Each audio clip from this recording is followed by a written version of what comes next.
Uncensored, the heat is on, not just in Houston, even out west in Southern California. They have triple-digit heat and power outages. So no matter where you live, we talk to our own Chief Meteorologist, Dr. Jim Siebert, about how to stay cool and safe out there. Dr. Jim, it has been hot all around the country. In Houston, we could cook eggs on the sidewalk. What should we be doing in these hot temperatures? Well, I've tried to move to Canada, but I thought, we might have to stick it out. And honestly, there's a whole bunch of the countries under this right now. We got this huge area of high pressure dominating about half of our country. So we're having August type of weather in June. So you really do have to take precautions when we have the heat that we've got. So simple things. I mean, we hear it all, but stay inside, use your air conditioning if you got it. Some people also forget to not wear light clothing. If you're outside and you wear dark clothing, you actually make your body hotter than if you wear a light color. And so simple things like that can make a big difference. Absolutely. Now, we've heard some warnings from ERCOT here in Texas, Dr. Jim, saying conserve your energy. We could have some outages as a result of people consuming so much of the power from the grid. How dangerous is that with so many people running their air conditioners at low temperatures during the summer, especially when we're feeling this kind of heat? Yeah, it's a problem, and it's not just a Texas thing. This is a problem around the country. So here's the deal. I understand, like for me, air conditioning is a big deal. I have to have it because I want to be comfortable, right?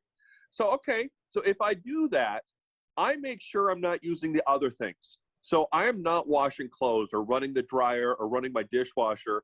I shut that stuff down, and I don't do that until after 8 o'clock at night. That's kind of the deal that I have with myself. It's like, okay, in our family, we're going to use the AC, but we're not going to use those other things during the peak time. And I think that alone would probably make a big difference for a lot of people too. Absolutely. And one of the things we like to focus on here on The Factor, Dr. Jim, is making sure the senior citizens of our community are okay, not just in Houston, but around the country. So what should we be doing, especially if grandmother or grandfather or your great aunt, all of them live alone and they could be in this heat and trying to conserve? And we've seen that a lot with the elderly. They try to conserve as much power as possible, and they could put themselves in danger of possibly having a heat stroke. Oh, absolutely. And so it really isn't a difficult thing. Send them a text if they have a phone, or give them a call, or go see them. And honestly, if some places, for example, if they don't have a whole air conditioning system, even just a fan makes a huge difference, because you might not be able to cool the whole house down, but you can cool that area down. You can cool your body down by even having just a little bit of water on your skin, or if you're sweating, and you're probably sweating already, if you have a fan going on you and that evaporation process is going on your skin, it will cool you down. So something as simple as even a small handheld fan can be the difference for our elderly friends. And if we have neighbors, elderly neighbors who live in our communities or neighborhoods, and we don't see family members or friends visiting frequently, it wouldn't hurt us to just go knock on the door to make sure they're okay, if you feel comfortable with something like that. You know what? Even if you're not comfortable with something like that, I think you should do it anyway, because good neighbors take care of the people around them. And who's going to really be that upset if you knock on their door and say, you know what, I just wanted to check on you and see if you're okay. Are you okay today? And can we do anything for you?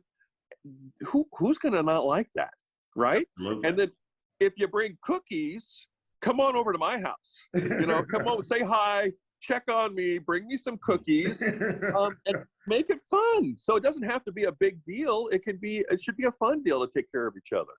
Bring a big bag of ice and some lemonade too. Hey, bring whatever you want. You bet. See, so that's fun. And Dr. Jim, what about our exposure outside? Limiting our time as individuals in this heat that we're outside if we don't necessarily have to be outside. Oh, absolutely. And I really worry about people that have to work outside. They don't have a choice. Their job is working outside, construction, working on roads, anything like that.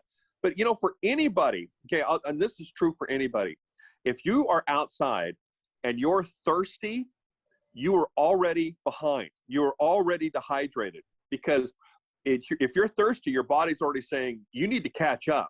Mm-hmm. And so the key to not having heat stroke or heat problems is by staying hydrated ahead of time. And just remember, you've got to drink a lot more water than you think during this time of year. So it's just simple things about it seems common sense, but when you're out there and you're working hard, sometimes you forget it, and you have to remember those things.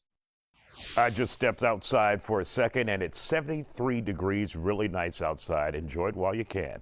Up next, how scammers are coming